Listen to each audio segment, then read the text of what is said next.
ओम शांति। भाग्य का लेखा कभी नहीं मिटता, इस सबको पता है, लेकिन बहुत कम लोगों को इस पर विश्वास होता है। ये वीडियो आज उन लोगों के लिए है, वो जरूर देखें जो अपने किसी प्रियजन को खो चुके हैं। उनके प्रियजन हमेशा के लिए उनसे दूर हो गए हैं, उनके परिवार को छोड़ करके चले गए हैं, मृत्यु को प्राप्त हो गए हैं। वो इसे जरूर ध्यान से सुनें। ये आज का जो टॉपिक पर वीडियो बनाया है उन लोगों के लिए है। बहुत सारे लोगों ने कमेंट किया है, बहुत लोगों ने कॉल पर भी बात करके पूछा है कि हम अपने किसी प्रियजन को नहीं बचा पाए हैं, हम समय से हॉस्पिटल नहीं पहुंच पाए हैं, हमने अच्छे डॉक्टर को नहीं दिखा पाया। मैं जानता था, समझदार थी, मुझे पता था कि इसको किस डॉक्टर के पास ले जाना है, फिर भी वहाँ नहीं पहुंच पाए। अगर वहाँ पहुंच जाते तो शायद वो बच जाते। और अगर जैसे किसी का एक्सीडेंट हो गया है तो अगर वो फलानी जगह नहीं जाते तो वो फिर उनका एक्सीडेंट नहीं होता, वो बच जाते, उनकी मृत्यु नहीं होती। या किसी ने सुसाइड कर लिया है तो उन्होंने पूछा है कि हम उस दिन घर में नहीं थे, हमारे घर पर कोई नहीं था, ऐसा क्यों हुआ? अगर कोई घर में होता तो वो ऐसा नहीं कर पाते। ऐसे ही माना ऐसे लेकर के तमाम सवाल लोगों के हैं कि माना अगर ऐसा नहीं होता तो ये घटना नहीं घटती, ऐसा उनका मानना है। तो देखिए, आपको जो बताएं कि ऐसा नहीं है। जहाँ जिसका जब समय आ जाता है तो वहाँ वो आत्मा कैसे ना कैसे करके अपने कर्म के अनुसार ना चाहते हुए भी वहाँ पहुँच जाती है। आप चाहे कितनी भी उससे बचने की कोशिश करें, अगर किसी को पता भी है कि वहाँ जाकर के मृत्यु है, लेकिन अगर वो ना पहुँचना चाहे व्यक्ति, तो ना चाहते हुए भी वहाँ उसको पहुँचना ही होता है। हम कितने भी प्रबंध कर लें, लेकिन जिस आत्मा का समय आ चुका है, जिसकी मृत्यु का समय आ चुका है, तो उसको दुनिया में कोई ऐसी चीज नहीं है जो एक सेकंड भी रोक सके।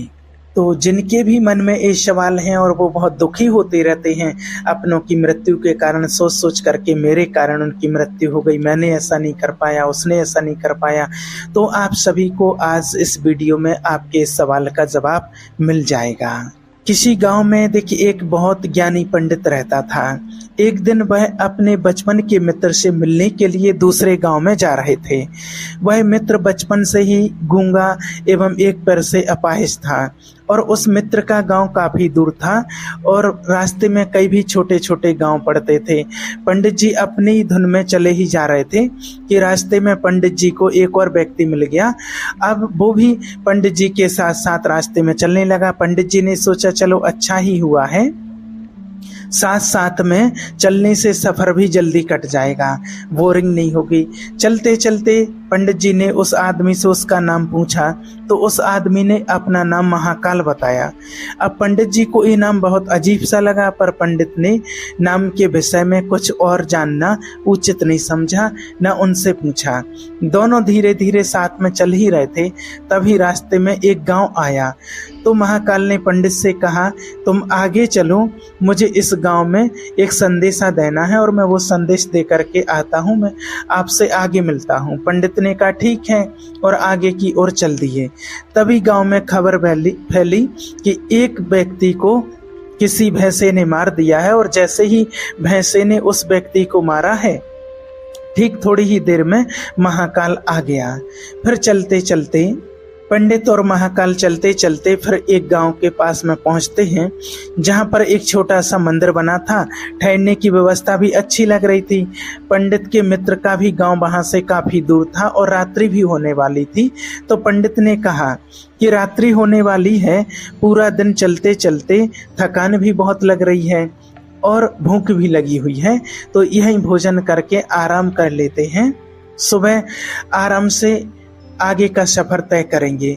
महाकाल ने भी कहा ठीक है, मुझे इस गांव में किसी को कुछ जरूरी सामान देना है और मैं वो सामान दे करके आता हूँ, तुम खाना खा लो और आराम करना, मैं बाद में आकर के खा लूँगा। और महाकाल चला गया और उसके जाते ही कुछ देर में उस गांव में धुआं उठता दिखाई दिया और देखते ही देखते पूरे गांव में आग लग गई।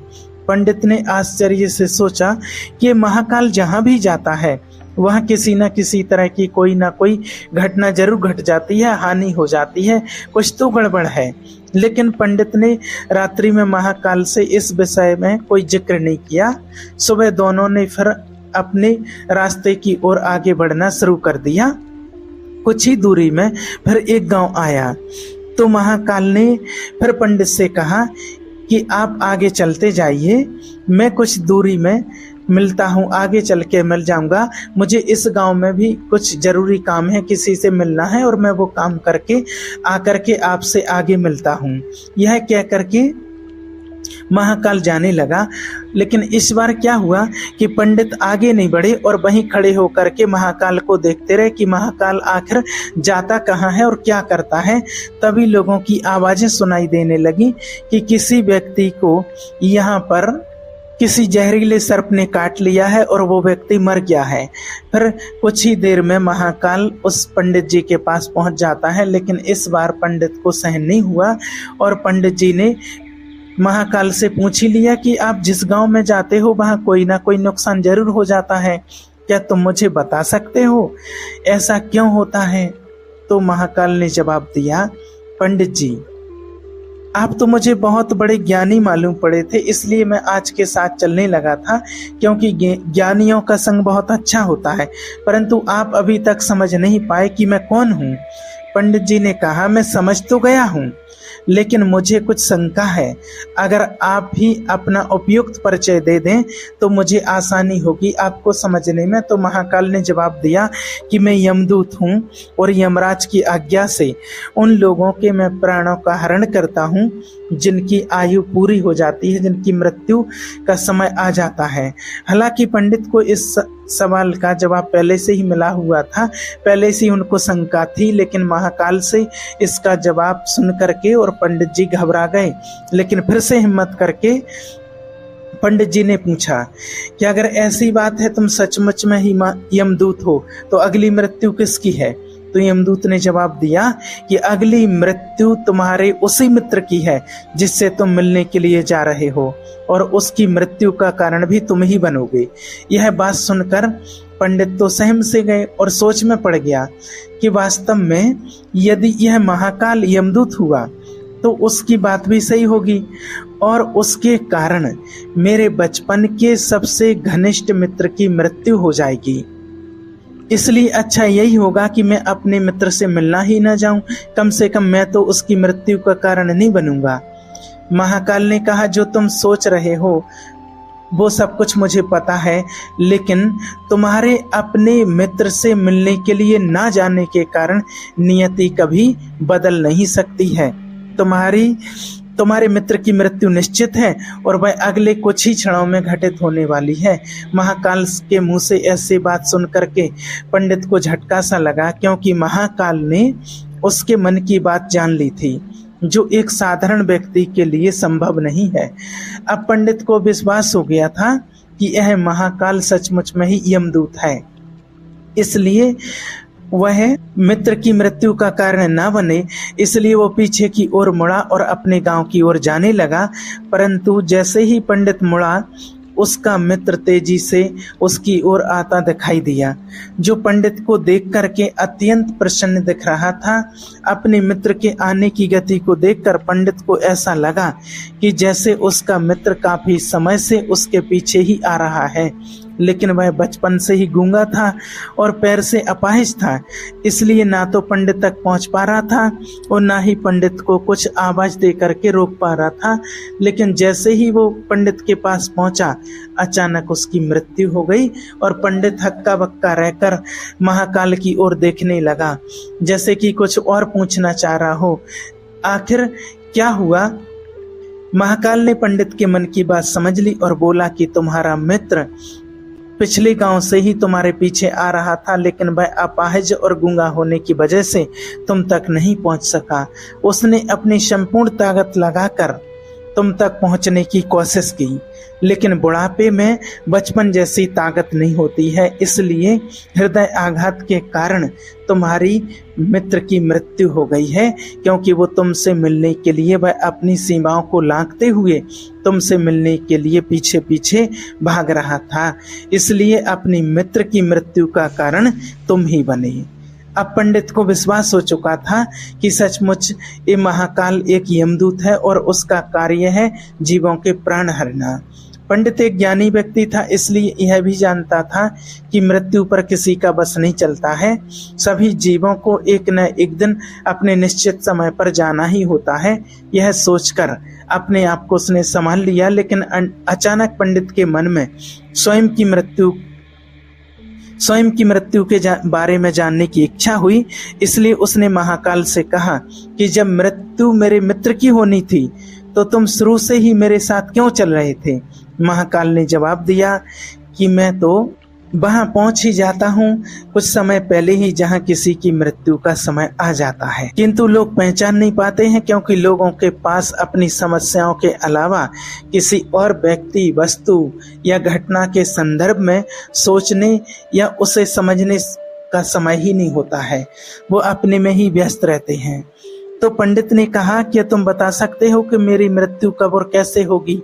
तो महाकाल ने कहा, हालांकि किसी सामान्य जीव को यह जानना उपयुक्त नहीं है, क्योंकि कोई भी जीव अपनी मृत्यु के बारे में जानकर दुखी ही होता है। लेकिन तुम ज्ञानी व्यक्ति प्रतीत होते हो और अपनी मित्र की मृत्यु को जितनी आसानी से सहन कर लिया है, उसे देखकर लगता है कि तुम अपनी मृत्यु के बारे में जानकर भी दुखी नहीं होगे।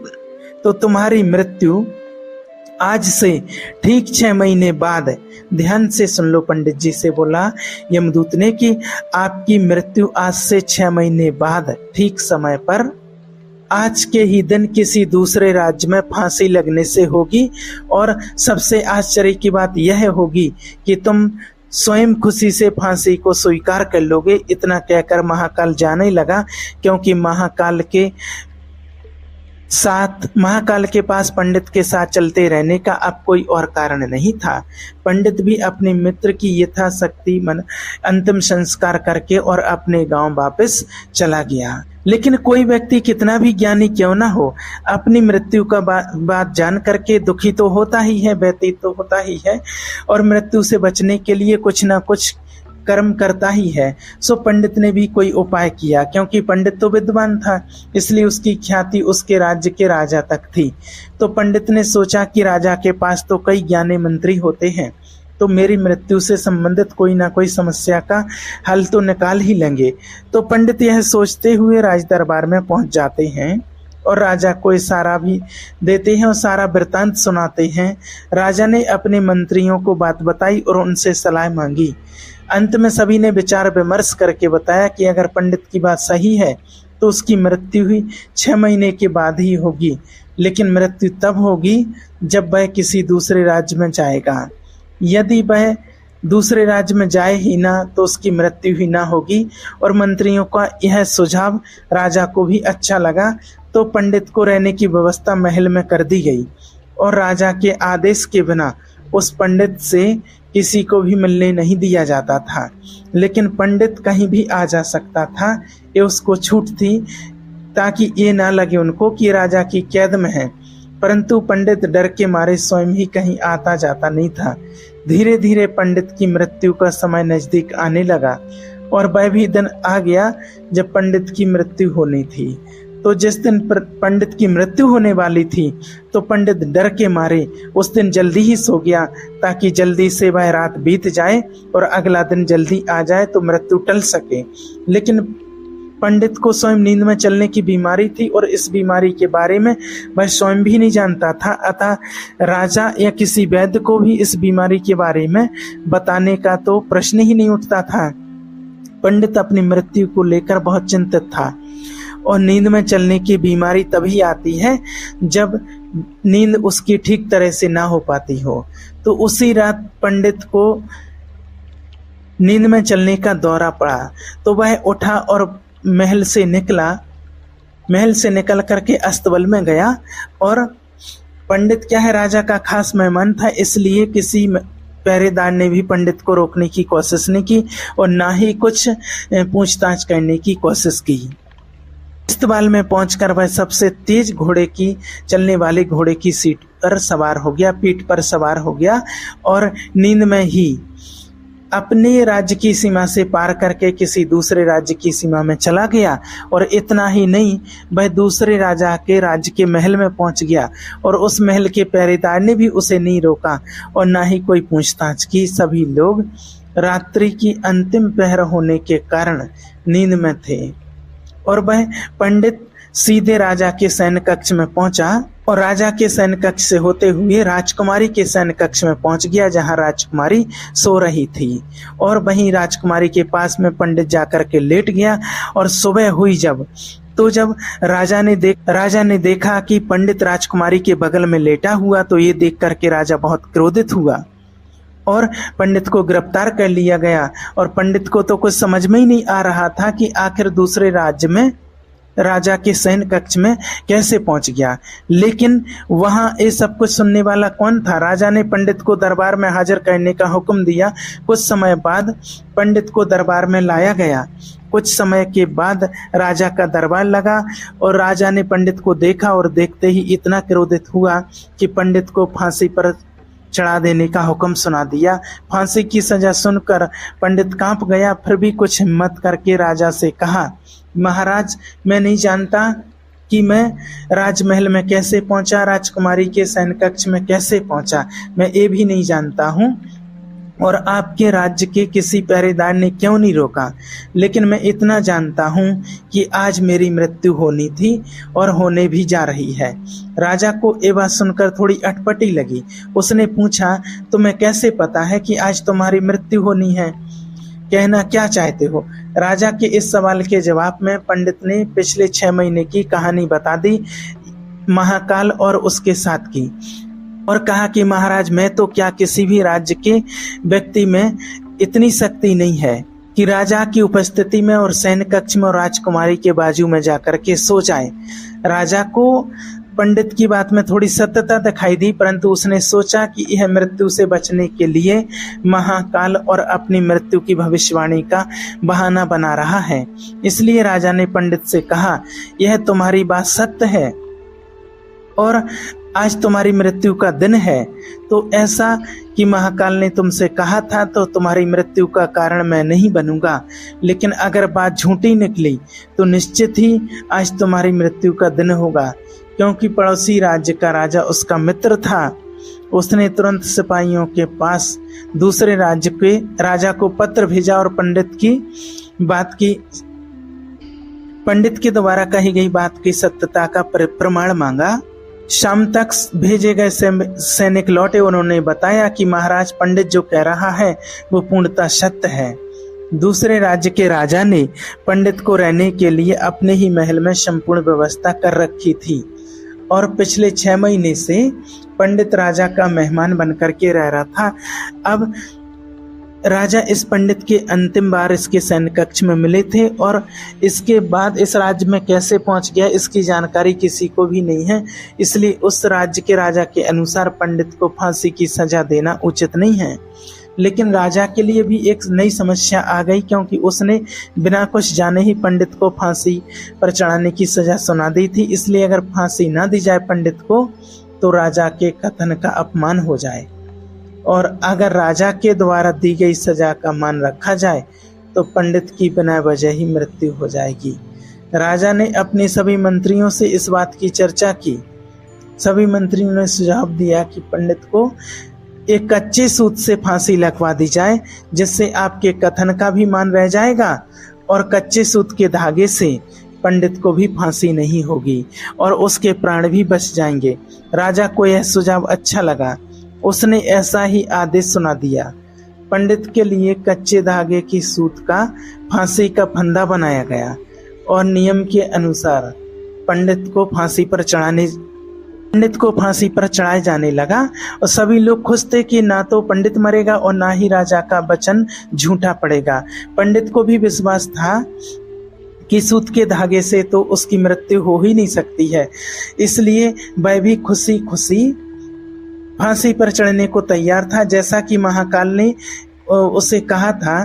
तो क्या हुआ, जैसे ही पंडित को फांसी दी गई तो सूत का धागा तो टूट गया, लेकिन टूटने से पहले वो सूत के धागे ने अपना काम कर दिया था। पंडित के गले की नस सूत के धागे से कट चुकी थी और पंडित जमीन पर पड़ा तड़प रहा था। हर धड़कन के साथ उसके गले से खून की फुहार भी निकल रही थी और देखते ही देखते पंडित का शरीर पूरी तरह से शांत हो गया। सभी लोग आश्चर्यचकित थे कि पंडित को मरते देख रहे थे। किसी को विश्वास नहीं हो रहा था कि इस कमजोर से धागे से किसी की मृत्यु हो सकती है क्या, लेकिन घटना घट चुकी थी। नियति ने अपना काम कर दिया था। जो होना होता है वो होकर ही रहता है। हम चाहे जितनी भी सावधानियां बरतें, चाहे कितना भी उपाय कर लें, लेकिन हर घटना और घटना का पूरा प्रणाली पहले से ही तय होता है।